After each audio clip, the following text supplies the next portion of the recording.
I'm Ryan Milliken from Hardway Performance, and you're listening to the Diesel Power Podcast. I'm Dimitri Miller with No Zone Diesel. This is Anthony Reams from XDP. This is Jaron Holder from Holderdown Performance. I'm Corey Willis from PPEI. I'm Drew with D&J Precision Machine. I'm Pinky. And you're listening to the Diesel Power Podcast. Diesel Power Podcast. You're listening to the Diesel Power Podcast. The Diesel Power Podcast. The one and only Diesel Power Podcast. Hello, Diesel fans, and welcome to the official Diesel Power Podcast. If you're on social media, chances are you've been following our guest for a while now. This guy's got one of the biggest, most badass truck pages on Instagram. It's probably where you got that idea to lift your truck, throw on a new set of wheels and tires, toss on compounds, or maybe even do a motor build. Today we have Ryan, the founder of TruckPorn, on the podcast, and we're going to talk about his personal truck, how the page has grown to over 600,000 followers, and what trends are popular right now. Thank you for joining us on the podcast. I've been a big fan of your Instagram page for quite a while. And, we're excited to have you on and talk about the page and your truck build and everything and learn more about what you're doing with your Duramax. Yeah, thanks for having me. I'm pretty excited to do this. This is the first time I've ever done any sort of interview or podcast. They're fun to do. We've had a lot of different guests on, and it's always so cool to see, like with trucks and how many people are passionate about them, all the different segments, that are out there, and social media, it probably plays one of the largest roles, I would say that it's definitely one of the larger avenues for broadcasting your truck builds and all the trends from companies and everything. What we were chatting briefly, earlier about your Duramax. And I wanted to go more kind of into your build and what your goal is with it. I know it's a classic, 07 classic, right? Yeah, it's a what everyone refers to as a cat eye. It's a 2007 crew cab LBZ. I don't really have a ton of goals, I guess you'd say. I just want some more power that the factory didn't give it. Right now, I have just a Edge programmer on it. Nothing drastic, a 4-inch exhaust. Some goals I have, I guess, if you want to call it that, is opening it up more, giving it some more fuel, making it a little bit faster but still reliable. Right now it's got stock turbo, stock transmission. I would say it probably has 400 horsepower, which isn't anything radical, but I'd like to make it a little bit faster, a little bit more torque. I would plan on trying to give me at least a 63 or 68 millimeter turbo of some sort. Those are fun. Oh yeah, that's what I've heard. I have a ton of friends that have built trucks, build motors, and I want one, but it's a slow process. Well, that's what's so cool about diesel trucks in general is just that you can really take them as far as you want in the time frame that you want. It's not like an older truck can't compete with a newer one, or the newer ones can't make the power that some of the older ones did. It's just, you can customize them and build them, how you want. Oh yeah, and there's a ton of options too. I mean, everyone can choose what they want, and there's so many styles and different goals everyone has. I mean, whether you drag race or pull or just drive for fun on the weekends or anything like that. Do you use the truck for towing, or is more daily driving, or a little bit of everything? Honestly, it's pretty much my weekend play toy. I have a Jeep that I drive every day, but because it gets a lot better gas mileage. It's a weekend thing, and I've played around with the ideas of making it a little, kind of like a little race truck. I mean, I don't want nothing radical or risk blowing up anything, but some 500 or so horsepower that's reliable and just fun to play with on the street or go to the track and do amateur bracket or whatever you want to call it. That's how I got hooked on it with my first truck, because I just wanted something I could drive every day, was reliable. So then I could take it to the track and just, on test and tune night, just go have fun and then drive it home. Yeah, that's the best part, of getting home. Yeah. As far as the transmission, were you thinking of building it yourself, or are you thinking of taking it somewhere, or getting a crate transmission? I'll definitely I'll definitely have it built by someone. That's far beyond my mechanic abilities. I'm pretty just bolt everything on is my limits. Well, it's kind of cool though with the crate transmissions and stuff is you get with them. Yeah, you just pull it out and stick it in. That's by far the best in my opinion, but it's what you can afford. Yeah, definitely. Yeah, I had a 2008 Duramax and LMM, and it was just mild. And I did the transmission first, and it was such a big difference, just with the transmission and the converter. So I'm sure when you do that, it's like a whole other truck.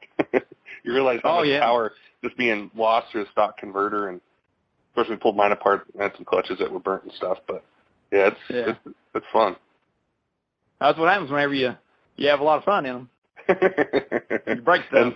Have you thought about the suspension setup? Are you gonna keep it like factory height or? Well, I had a gas truck before this one, the same body style. It's just it was extended cab and it was gas. And I mean, I've heard that even lifting a diesel, it really doesn't affect anything. But I just didn't like always having to get the modified sticker. Like in my state, you have to get the modified sticker and go with all that crap. I just didn't want to deal with it. So I think for now I'm just going to kind of stick with like a leveled look. I really want to try to get a built front end for the most part. I'm not really sure what good brands are. I haven't really researched into it. And then maybe get some Cognito upper arms for it and just little small stuff just to make it to where it won't break over time. Yeah, and handle those, like if you take to the track and launch it and stuff. Yeah, get some, possibly put some limit straps on it, but I don't think I'll be making that kind of power to break anything that bad if I put aftermarket parts on it, at least. I look forward to seeing the build and, just where you take it. It always starts with just wanting a little more. And it ends That's up right. Where you always say you're done, but you're never really done. Never done till there's Carrillo rods in the bottom end. That's right. I wanted to talk with you more about your Instagram page.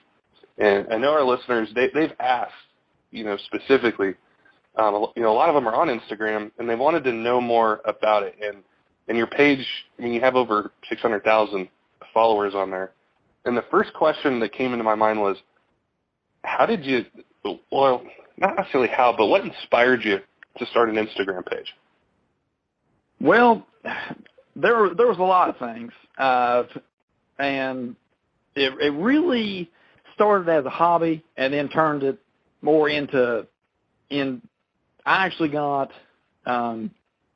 so-called into like seeing everyone's trucks, how they progressed and stuff like that. But I guess to answer your question, how it all started, my very first truck was a 80 model Silverado. It was 2-wheel drive. Me and my dad engine swapped it. It was a V6 and we put a big block in it.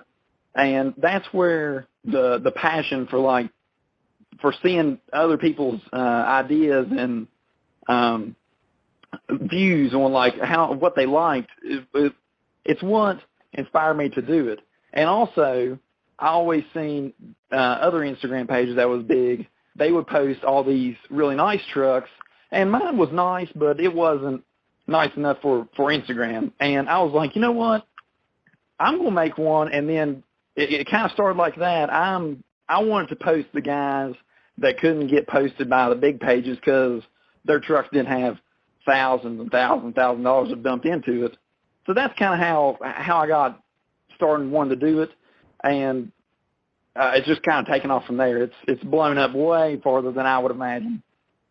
It's one of the really cool things, that I noticed. I've been following your page for a really long time, but it's really cool to see the extravagant builds and the ones for shows and things like that. But what is attainable for most of us, it's not that. Like these trucks, a lot of them are work trucks, whether they're welding rigs or they're towing every day, or it's their baby that sits in the garage, and they're built a little bit different, and I'm sure you hear it all the time, but a lot of these guys are like, hey man, can you repost my truck, or can you show this thing? And that's what I think people really love to see is just like restorations. engine builds, just different things like that. So it's always really cool to see the content that you have up on the page.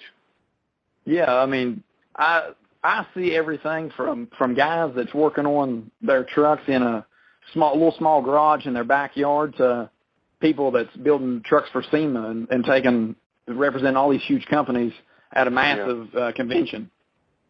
Yeah, it's really cool. There's so many ideas too that we get for builds and just how we want our trucks to look, or what tires, or tire combo and everything like that. Oh yeah, everyone has their own views and what they like. That's why they make so many options. And for as far as like the pictures themselves, the guys just like send you direct messages or tag you with them, and I imagine it has to be overwhelming when 620,000 people follow your page. Yeah. It's probably full time going through. Yeah, it's really hard, and honestly, I really hate that I can't cater to everybody or post everybody, because if I did, it would just be all day, nonstop, picture after picture going up, and everyone would hate that. So it's really hard to pick and choose what to post, because, I mean, you've got guys that love their truck to death, and I might not post it because I've got all these other ones that I've got to look through, and they just get skipped. I mean, during a day, I would say I probably get, I would hate to guess, probably at least a few hundred on a bad day to look through, and that's just on like DMs. Now, you got Kick. I've got guys' numbers that they text me all the time, having me post their truck and whatnot. It gets very overwhelming sometimes. I can imagine, and especially how many time slots you have in a day, or that you want to post in a day, without people being like, man, this is all I see. It's got to be tough. Yeah. Oh yeah. If you divide the hours into the minutes and into the amount of pictures I have to post or would have to post, it would just be pretty much continuous all day long, just a picture after a picture. And I mean, I have a life outside of this too. I mean, that's just not the only thing I have going on. Now, do you post? Is it any truck? Like, it could be gas trucks, diesel trucks. Is it pretty much anything that's a truck? Oh yeah. I mean, honestly, that is another reason I solely did TruckPorn, is because I can cater to anyone. I mean, whether you have a little old gas truck or a huge diesel truck for SEMA or whatever, I can put it on there, and that's the reason I chose that name, because I like it. And a lot of times I get criticized for having the porn in the name for whatever reason. I mean, you can obviously tell it's nothing bad, but I've had people criticize me because of that, and it's goofy, but you just look away, I guess. You ever notice a rivalry, in the comment sections? Like, say if you post the diesel up, do the gas guys jump in, or you post a gas truck and the diesel guys jump in, and some banter going back and forth?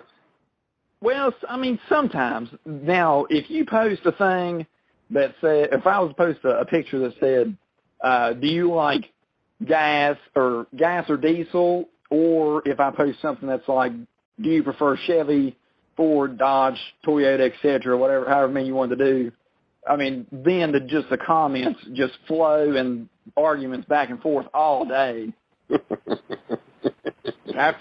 Once I got to about, I forget what the exact number was, but once I got over like 10,000 followers, I had to turn the notifications on my phone off, because it was just buzzing and buzzing, and my phone battery was dying like crazy.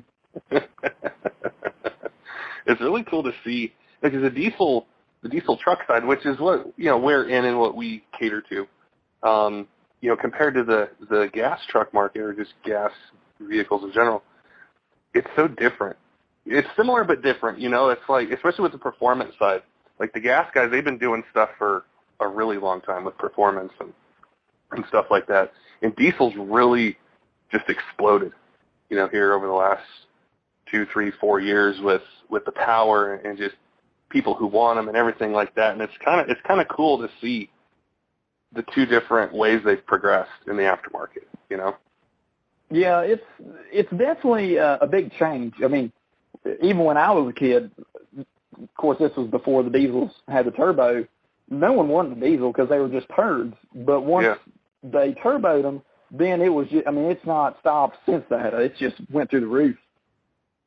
Yeah, I remember being a kid and I was like, a diesel? Who wants a diesel? They're just loud and they stink and, you know, they're slow. And they were turds. Yeah, not anymore. You know, it's just, and they're so quiet, you know, especially the new ones. Yeah. And so many things that they got with them. What kind of trends are you seeing out there? With all these pictures and all the traffic and everything, I'm sure you see tons of different trends. Oh yeah. The biggest thing that really comes out to me whenever you say that is probably the forged wheels. Everyone's wanting the new. Well, they're not really new. I mean, forged wheels have been out forever, but everybody's wanting the huge, big, like American Force or specially forged, fuel forged. They want them big, huge forged wheels, and that's pretty much the main thing that pops out to me whenever you say that. The second would probably be a lot of people are going towards powder coat suspensions, like the lift kits and stuff. Everybody's doing the big forged wheels and the real nice powder lift kits that either are collar matched to their truck or they have kind of like a collar theme going on. I saw a lot of at SEMA. There was a ton of different pictures and you know, builds that were out there with, you know, different powder coat suspension setups and colors and just tons of different things. And it's interesting to see, you know, what these guys come up with and the way they customize them. Yeah, I mean, that's the key. I mean, there's so many things. Now, at SEMA, it's kind of, a lot of people have the same stuff, but that's because a lot of the companies are wanting to really put out their new products. But, I mean, if you just go to, like, I have, like, little truck meets and get-togethers and stuff in the summer and go to them, and if you actually go to them and look around, you can just see, like, the variety of different things that they're doing. Now, with the events, do you go to the national ones or you know, regional ones? Or are they mostly local, or, you know, ones that you host or you know, put together with some friends or business associates? I go to all of them. I mean, if I can make it, if I have the funds, I'll go to any of them. I mean, I'm already planning to go to the Ultimate Call Out Challenge next year, and I think it's in April, if I remember correctly. And then I go to every diesel event almost on the East Coast, as far as Rudy's, TS, Shides. I try to go to all of them because I'm located in West Virginia, and it's not that far of a drive for all of them, about 4 or 5 hours, depending on how fast you drive. But I like to go to all of them, and I like going to just regular, like they call them truck meets, and see just, I mean, people with gas trucks, people with Tacomas, I mean, anything, any kind of, I love seeing everyone's style and what they like at a big thing like that because there's such a variety. That's very true what you said. You know, we're out here in Colorado, and it's almost like we're on an island way out this way. And there's so many cool events that are, you know, in the Midwest and on the East Coast. You mentioned, you know, a bunch of them there. I would love to just be able to drive for 4 or 5 hours and go to one for like an 18-hour drive, you know, or a flight. Yeah. It's fun. I mean, but it does get, to some degree, it gets kind of boring because, I mean, they're all different events, but they have the same basics. I mean, you'll have the drag racing or the dyno and stuff like that, but the main reason I go is to see everybody. I like meeting people and getting to know, like, followers and stuff. I'll mention, like, that I'm at this event, and sometimes people will come just to meet me or come for the vendors. Like, I'll go to someone's booth and, like, hang out for a little while, and people will stop by and say hey and stuff like that. It would be really cool that the Ultimate Call Out Challenge next year last year was really awesome, you know, to see the kind of power, you know, the trucks were making and the big names there. And it's like they've all upped the game for this year. So I don't know if they're going to hit 3,000 horsepower or more or what they're going to do, but it's going to be cool. Yeah, we'll see. It should be fun. I'm going to go out there with G2 diesel injectors. I don't know if you've heard of them or not. I'm going to be at their booth hanging out and saying hi to everybody. But, yeah, I'm looking forward to going out there.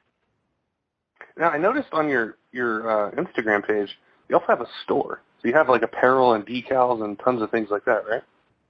Yeah, we have, I say we. It's pretty much me and my girlfriend, and I have a few buddies that helps ship stuff and whatnot. But we have shirts, decals, keychains, koozies, stuff like that. I'm trying to. This past year was kind of my first run at doing apparel stuff and merchandise, and it was a pretty good hit. So I'm going to try to broaden out and do some more designs for shirts and try to offer some more products, maybe hats and maybe lanyards or something like that this year. That'll be cool. Yeah, I was looking around. I saw some of the decals and stuff. And man, I'll put that on my back window. Yeah. Gonna step up my game first, though. Yeah. That's what everybody thinks. Everybody thinks that it's got to be something wicked to run a TruckPorn sticker. I don't care if you have a daily old driver that you want to put it on there or a SEMA truck. We'll send you one. It was really cool having you on today, Ryan. I appreciate you taking the time to talk with us and tell us about not just, TruckPorn, but also, your truck and your plans for it. And if there's any questions or any help we can provide, directing you someplace on those parts or that build, just let us know. And we look forward to seeing some more pictures and some more cool things that you're showing on your Instagram page. Thanks. Thank you for having me on. I've thoroughly enjoyed this. It's been a good time.